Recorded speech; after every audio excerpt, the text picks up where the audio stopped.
لو أنزلنا هذا القرآن على جبل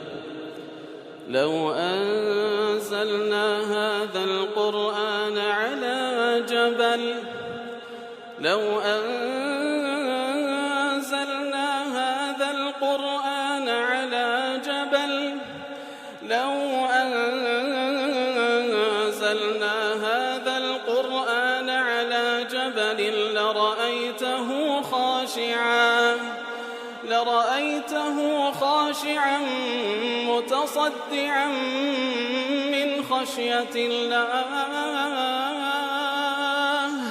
وتلك الأمثال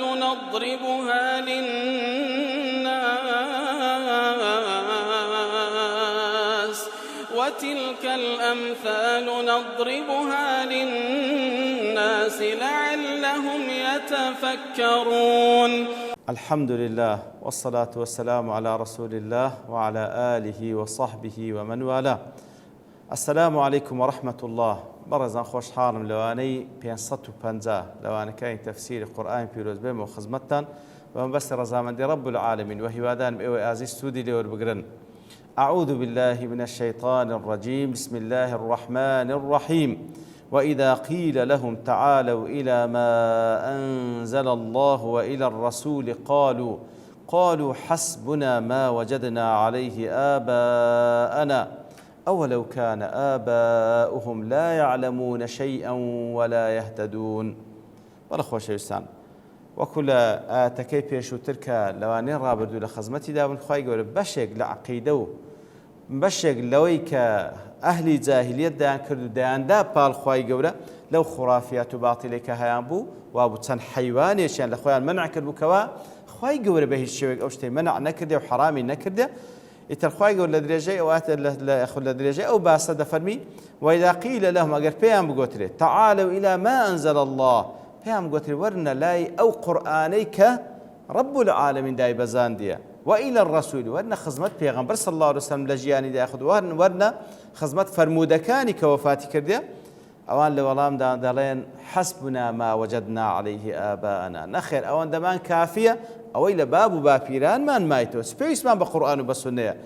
أو ذا أخوة يقول أولو كان آباؤهم لا يعلمون شيء ولا يهتدون أدي أقر باب بابيرانيان هيش تيق نزانو ريقاي هدايتش نبينوا هل بدوان دا كون سبحان الله بركة وكل تفسيري وصيد داليه كاتكوا وإذا قيل لهم أجر بيان بقتره وكو آموجاري وكو رينموني كردن وكو هيد بابلين رين شاندان لبو خير بو كسانة بقتره كوا أصلا كسانة مقلد وكلات بيشتر فرمي أكثرهم لا يعقلون يتر أوان بدواي هوا آرزو ياخذ أوها مكانيان كوا شوين كوتي باب بابيرانيان شوين كوتي تشويرانا كاتك وابيام قلت لي أوان دلنا خير حسبنا ما وجدنا عليه آباءنا كات أجر بيام قلت تعالوا أي أقبلوا واستجيبوا لما أنزل الله في كتبه ولما أنزل على رسوله من هدايات لتسعدوا وتفوزوا كات أجر بيام قلت لي تعالوا وتورن ولامي أو قرآني بدنوا كوا خواي قول داي بزاندية وأويل أبو بيغمبر كي داي بزاندية صلى الله عليه وسلم لو هدايتاني كواتيدا كان نتيجة دا كجورا يليبكن براستي بختورو سرفرازي دنيا وقيامة دبن أوان بعنادي ولام ضدنا ودلين حسبنا ما وجدنا عليه آباءنا حسبنا وتكافينا أوان دمان كافية كوالنان باب بابيران مو لالان باب بابيران ما نولو من مايتوا فلا نلتفت إلى ما سواه. أما أوان دمان بس أوي كلت باب بابيران ما مايت أوان دمان بس أو أورنادين لوشتيتر توكو دلي وهذه حجة كل ضال مقلد لمن سبقوه بغير تعقل ولا تدبر كواتو حجة بلقي أو كسانيك وقمرانا تنها تقليدي أوي بيشوي خويان دكن ببوي بير بكنوا إنه يترك معاني العزة والكرامة وإعمال الفكر بلا أو كسيكوا مخلدة صاحب هالويستي خويني بركو تنها تقليدي بيشوي خوي دكاتو بيوي بير بكاتوا أو كسب راستي وازي لعزة نفس كرامتي خوي هنا أو عقليك وأخوي الرزي لنا ليعيش أسير ذلته للأوهام التي شب عليها تاوكو ئەسیری ئەو زەلیلیەی بی کەوا خۆی تێدانایە بۆی کەوا تەنها لەسەر ئەو شتێک کە لەسەری پەروەردە بووە لەسەری دەڕوا ئەگەر چی غەڵەتیش ببێەوەی کەوا فکر بکاتەوە بە زەلیلی جۆڕایەتیەکی کوێرانە لە بۆ ئەوانەی پێشوو خۆی دەکا وإذا قيل لهم تعالوا چێ پێیان دەڵێ وإذا قيل لهم کاتێکەوە پێیان بگوترێ ئەوەی کە پێیان دەڵێ واتە زۆرن پێغەمبەر صلی الله عليه وسلم پێیان دەفەرمی وهروە ئیماندارانن لە هەر جێگایەک و لە هەر زەمانێک بی کاتێکەوە کەسانێکی گومڕا دەبینن داوای خەیر دەکەن و پێیان دەڵێن کە ئەوە یەنگۆ لەسەری دانە غەڵەتن ورن ئەوە قورئانە ورن ئەوە سنەتی پێغەمبەر صلی الله عليه وسلم خەیر و بەرەکەت هەمووی لە قورئان و لە سنەتدا هەیە بەڵام ئەوان بەو شێوەی وەڵام دەدەنەوە جا خوای گەورە دەفەرمی أولو كان آباؤهم لا يعلمون شيئا ولا يهتدون كاتا ردشي تند خواي قورا بأسلوبي برسيارو جيغاي سرسرمانا موقفي أوان كوا هندم الكسل بأو باطلي كالسريدان فرمي أولو كان آباؤهم أولو كان طبعا ليردا وكو الصيغة استفهامية وكش لا أولو دلواوي حالية لو حالتي كدزانن باب بابيران لا يعلم شيئا ولا هر جورا لأوان ذكر والهمزة التي دخلت للإنكار والتعجب من ضلالتهم أولو كواتا همزة كلبو إنكار وتعجبه وكحالية يتر براسي زيقاي تعجبه لقل أوش كدزان باب بابيران نهيز دزان للشريعة إخوة نهداية شان ديتي تو هر جورا لأوان ذكر والمعنى أيقولون حسبنا ما وجدنا عليه آباءنا ويغلقون على أنفسهم باب الهداية ليبقوا في ظلمات الضلالة كوات لقل أوش درجاي هداية بسر خوان دادخن تاو كل تاريكاية كان يقوم رايب من ينوى أجر تسيد الزان كواباب بابيران لا يعلمون شيئا من الحق ولا يهتدون إليه ريقاش نابي النوى لبروي تساوي ضليان كوريا كواتا أو لو كان أبهم لا يعلمون شيئا واتا نفي علم دكات طبعا نفي علم دكات واتا علميا بشريعة إخوانية كاتك واشتانك دادن بالخوا كخواي قورنا يفرموا وكوي لا أتبش ترفرموي كاتا علميا بينية بشريعة إخوا علميا بيه بشتديكا لوجيان إخوان ومعيشة إخوان هيز عيبيان نية هيز عيبيان لو أنا إبداع ده كان لزول لان بلام علميا بشريعة إخوانية وخوش ما دينا كان لي بكولنا بالكو باب بابيران موان قلتي أمش لسر ريوشوني أوان دروين إتر أدي أجر باب بابيران لا يعلمون شيئا هيج تيك شريعة إخوانازا ولا يهتدون هيج ريقاي هداية نابينو كواتا وكو ابن عثيمين دالي نفي علميا لذكا بعلوم شرعي لعلم الشريعة هيز نازان ولا يهتدون نفي عمل الشيان لذكاتو عمل الصواب كواتا نعلميا هي علمية راس تدرس نعملو كارو كردوة راس تدرس تشيان هي وليس المراد أن آباءهم لو كانوا يعلمون شيئا أو يهتدون إلى شيء لجاز لهم ترك ما أنزل الله كواتا اللي ذاك دفرمي أو لو كان آباءهم لا يعلمون شيئا ولا يهتدون باش يعني هر تقليدي أوان ذاك أجر باب بابيلان يعني هيتش نزانو هدايتش نبي النوا كواتا أدي أجر هيتش بزانو هدايتش ببي النوا رجاي ببي النوا معناه دبي أوان اتباعي وان بكنو باب بابيلان كان واصل القرآن والسنة بينا نخر وإنما المراد هذا التسجيل الواقع المظلم الذي كانوا عليه واقعي حالي أوان أوهيا نك معنا وكول زيجاي ديك مثلا كخواي يقول فرمي شريك لبو خواي يقول برياردن بغير علم يعني أجر علمها في هبي نخر أصلا شريك برياردن لبو خواه هيد بهيد شيء يقبل جاي لسرنيا بهيد شيء واقع حالي مشرك أو كواهيز بالجاي بينيا وليش دابها ماشية أو كسي كواجورالي داك باب بابيراني خوي دك على سر قمراي وضلالته وكفره افتراء لسر خوا بالتأكيد أنا علميا بشريعة إخواني وبالتأكيد إجراء رازنا بالكواتوا بيان لا واقع حاليا دكاتا إتر لدواي أوي كوا أخوي جور سبحانه وتعالى أو حقة شباسكر كوا أوان كسانش مقلدا كساني كان خاون عقلي خوانينا بركو عقلي خوان داف وشتيو أوي كوا لسر دان تنها جورالي باب بابيراني أنا لسر قمرايش لپاش ئەوەی کەوا خوای گەورە ئەو شتەمان لەو بەیان دەکاتن أو زاد فرمي يا أيها الذين آمنوا عليكم أنفسكم لا يضركم من ضل إذا اهتديتم إلى الله مرجعكم جميعا فينبئكم بما كنتم تعملون. كاتوكو زانان دفرمون وبعد أن بين سبحانه ما بين من التكاليف والأحكام والحلال والحرام لباشوك وأخواي قونا أو تكاليفاني لآت كان بيشوتر بيان كردو أحكام حلال وحرام بيان كرد وذم المقلدين لآبائهم تقليدا أعمى وهروها قليل لو كسان كركوا شوين كوتي باب بابيرانيانا بجورا لكردني شويرانا وجه سبحانه نداء للمؤمنين أو زاليردا خواهي قول نداء لبو إيمان داران دكا فرمانيا بيدكا بأن يلزموا أنفسهم طاعة الله كواتا دي أنقو أي إيمان دارنا خوتان ملزم بكن بطاعة رب العالمين وأنهم ليس عليهم شيء من آثام غيرهم يتر خوتان بابند بكن بطاعة خواهي قولا قناهي غير أنقو هالناقرن بشرتك ما داموا قد نصحوهم ما دام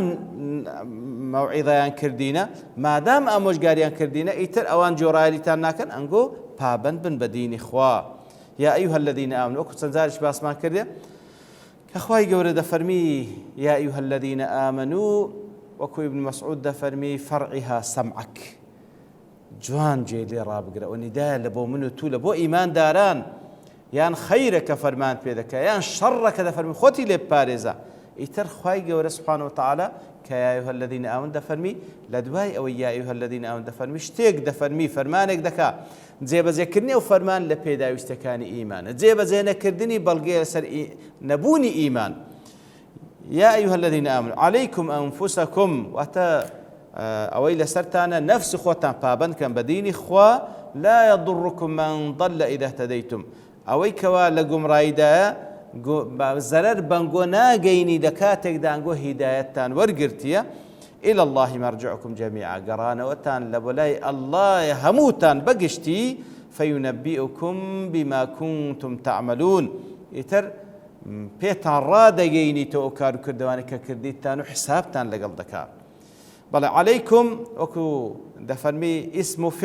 اسم فعل أمر بمعنى يتسدي وتألزموا عليكم أنفسكم وتألزموا أنفسكم يا الذين آمنوا ألزموا العمل بطاعة الله وتخوتا بابند بكن بطاعة رب العالمين بوي كوا أوي فرمانتا بكريات زي بكن أوي كوا نهيتان لكرا وازي لبينن ولدواي أوش لا يضركم من ضل إذا اهتديتم براستي أوي كوا لقمرائية أجر أنقو هدايتنا ورقت بي قمرائي أو كسيك لقمرائي هي الزرر بنقونها قيني أي لا يضركم ضلال من ضل وغوى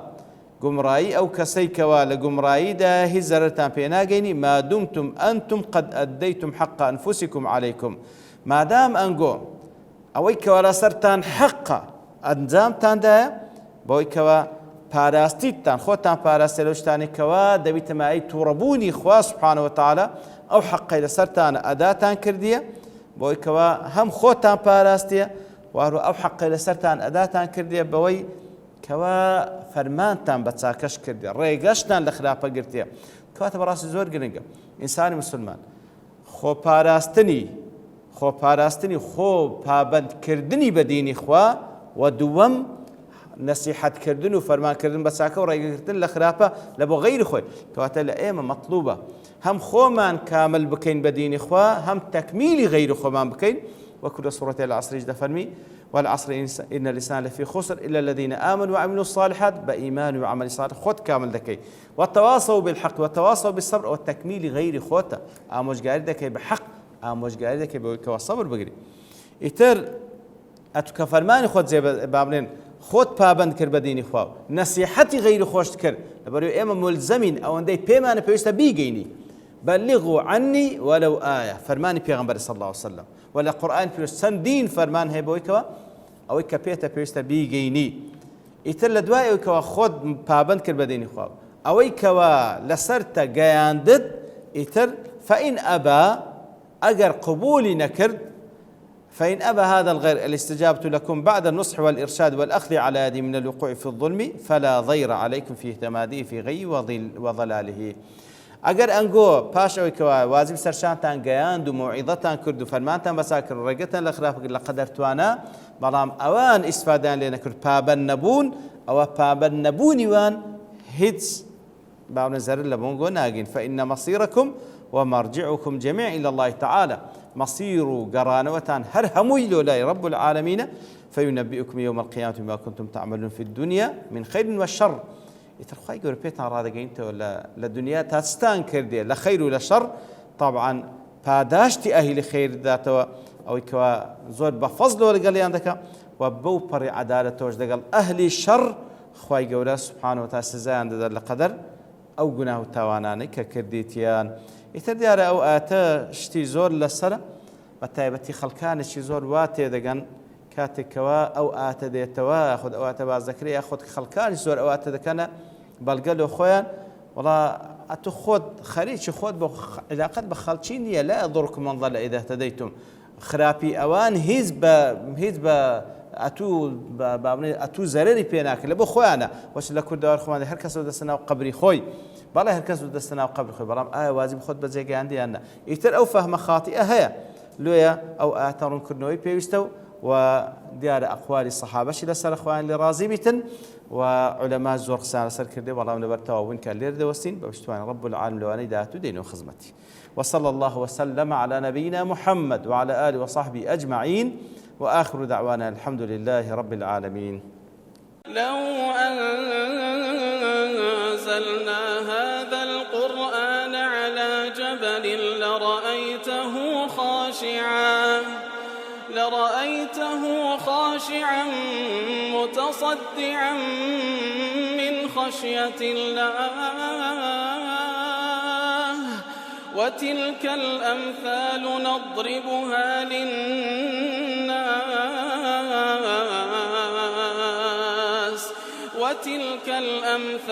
نضربها للناس لعلهم يتفكرون